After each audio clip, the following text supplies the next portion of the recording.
Oh boy.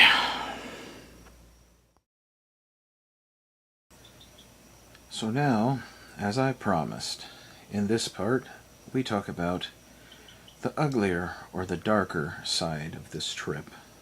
The part of this trip that made this trip the biggest bummer of a trip I think I or Allison have ever been on.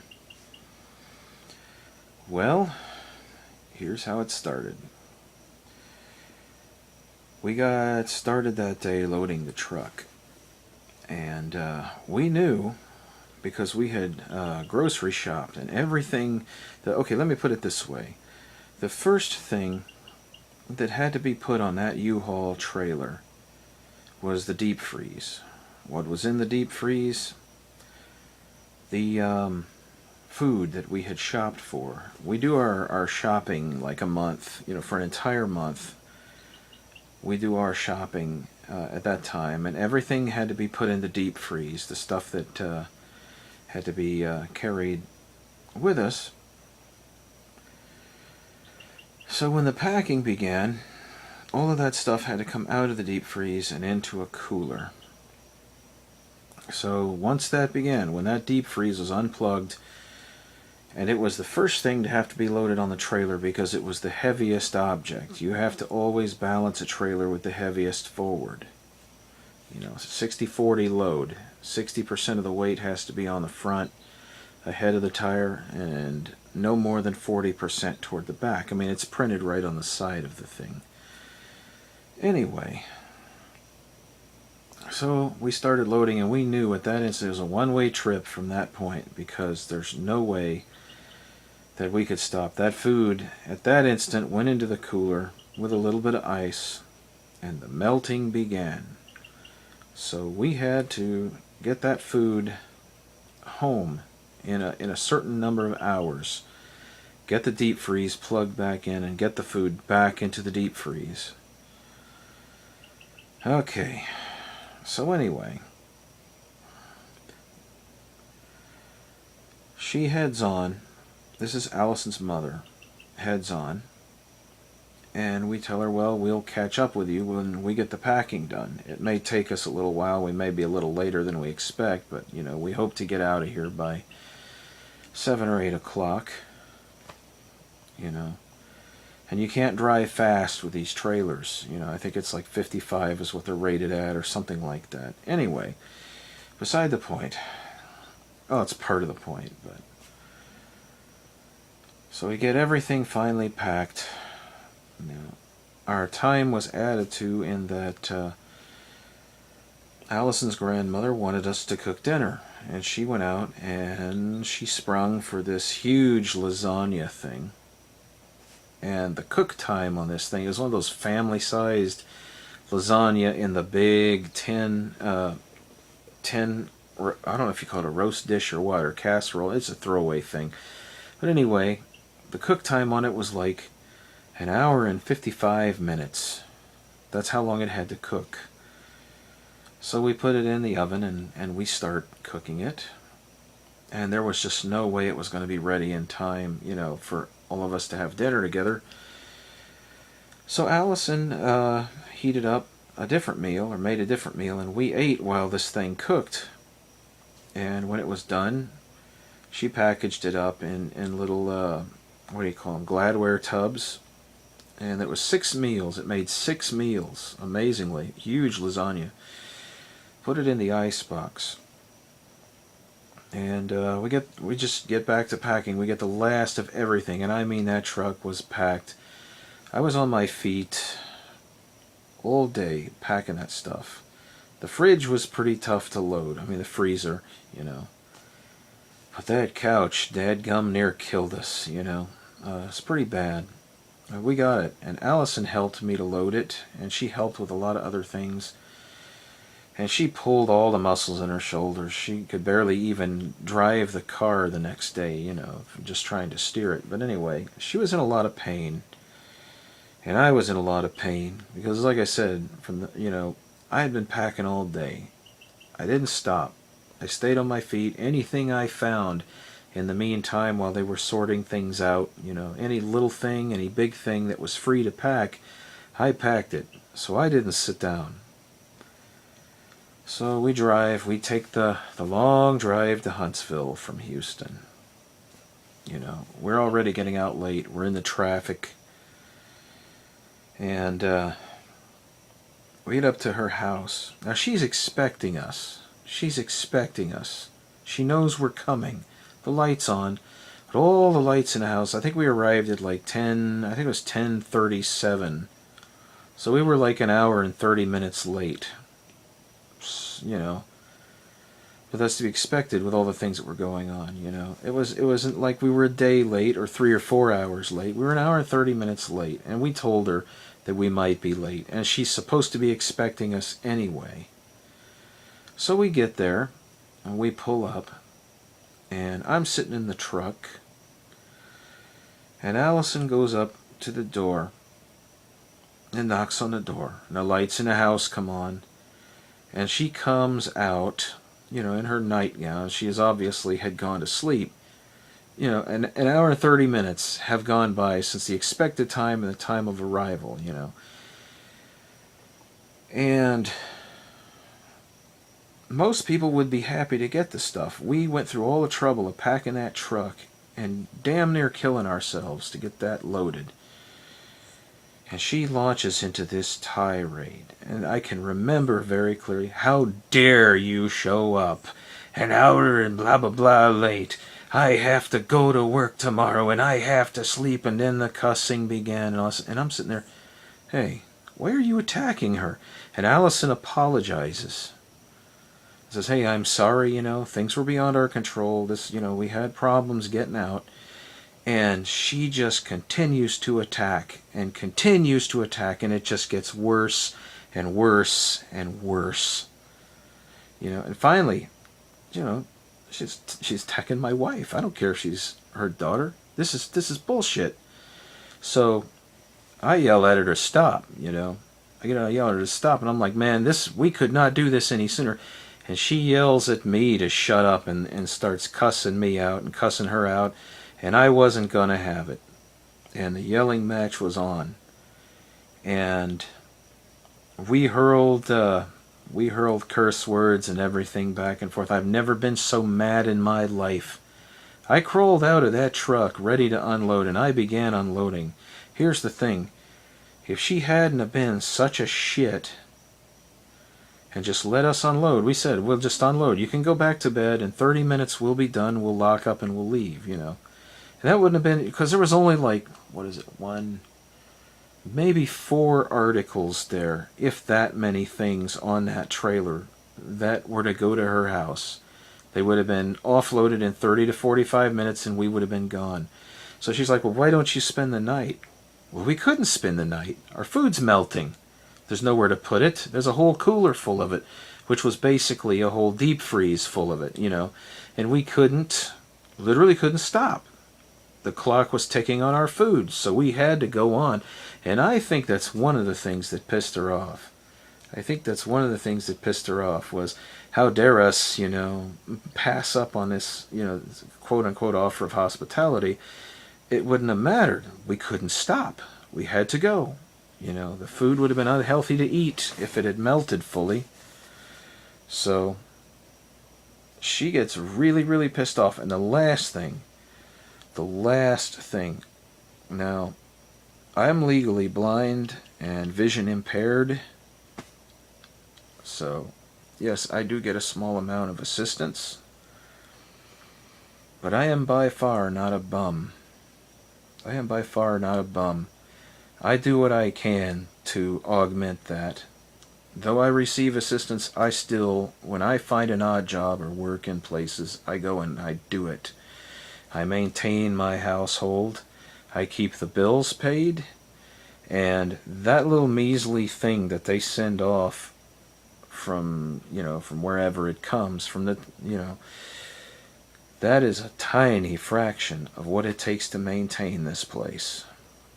So, that last insult that she hurled at me, well, at least I have a job, you goddamn bum. was the last straw. And I yelled over there. I told Allison, get in the car, we're leaving. I don't care. And I shoved what little bit hadn't been unloaded back up in that trailer, closed the door, put the padlock on the door, we got in the truck, and we left. Now this goes out to her because I know she's going to be watching this video at some point. You, my friend, when I first met you, I thought you had some redeemable qualities. I thought you had some that maybe you would self-improve. I have learned firsthand now what histrionic personality disorder means. You know, and your daughter has informed me quite well over the years that we have been together about what her childhood was like under you. And I just have to say that you are the most vile, despicable person I think I've ever met in my life. You see all people as born to serve you, not counting or taking into account that other people have problems of their own.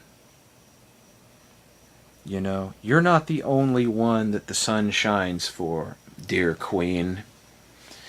And it's no wonder that you don't seem to be able to hold a job very long, and that most people at your jobs don't like you.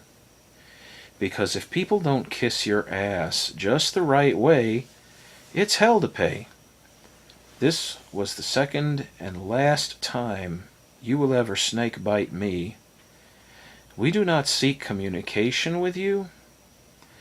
We do not want you here. You are not welcome here. This is also going to serve as a warning. You are not welcome on this property. If you show up here, the police will be called and you will be escorted away. If you show up here with your crazy friends, who seem to be the only friends that you are able to keep, worse things could happen. I enforce no trespassing on this land of the people that are not welcome. And if so, I'll use lethal force. So that's your warning. We will return the merchandise to you because I have no interest in keeping it. We are up to our necks in this stuff because the rent on the trailer was up. It has been stored in a safe location where it will not get scratched or damaged, and will be returned to your mother's abode probably next month. What we can carry on this truck. All of this could have been avoided, and the destruction of a good friendship could have been avoided if you had just showed a little flexibility and not been a complete shit. Excuse my French, but there's just no other word that describes that. So, this is probably the last communication you'll ever have with me, and Allison feels the same way. We don't seek contact with you. So, if you, like I said, don't show up here. Don't harass us. If we start getting police wellness checks like that last one you pulled, actually the last two you pulled, we're going to get a restraining order on you. And if that doesn't solve the problem, we're going to get a lawyer. I have several in my family, one of which was responsible for my name change. And he's quite a nice guy, and he understands my situation. And he understands this situation because I'm going to inform him of this, what's going on here. He's looked out for me in the past, and he's been a good fellow. So, you know, don't pull shit, and I won't have to pull strings. So, that's about it. And to the rest of the people here on YouTube that may have seen this video, I'm sorry for this. But there were just things that needed to be said. You know, there were just things that needed to be said. I've never been so insulted in all my life. I've been insulted a lot, but I've never had my standing insulted in such a way. And I'll not stand by and watch Allison get attacked by anybody, including her mother. I will get in the middle of it. So, that's pretty much that. So now you know why this was the biggest bummer of a trip I've been on.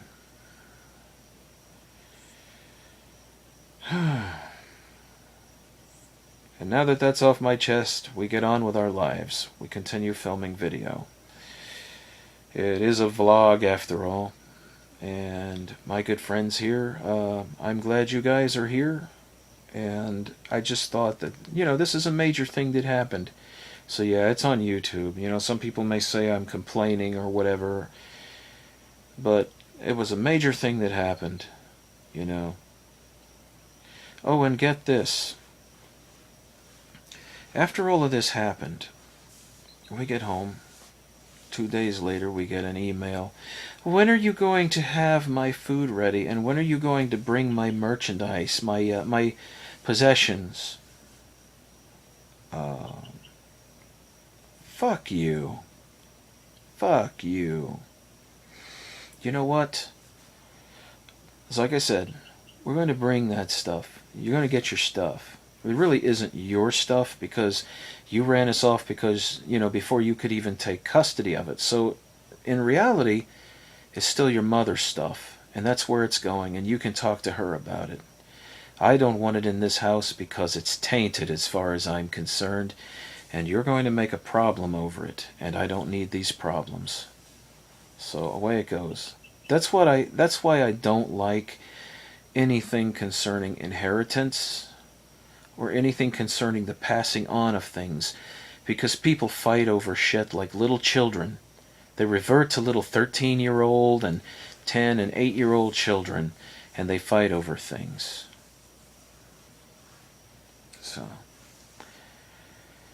And they fight over things, and they cause problems, and they cause harassment, and and it's a yada yada yada on and on and on down the line. I don't care if I have the shit or not. So it's going back. It isn't like we need it. We're up to our chins in this stuff now. Even before this stuff arrived. There's no real place to put any of this stuff. So, it's not like we wanted your stuff. You were an asshole. Oh, and the lamp. I like that lamp. And I like that other lamp. You know what? That's the asshole tax that you're going to pay for that insult. That's the asshole tax. You're not getting those back. You're not getting those, period. Because I like them. Yeah. And that's it.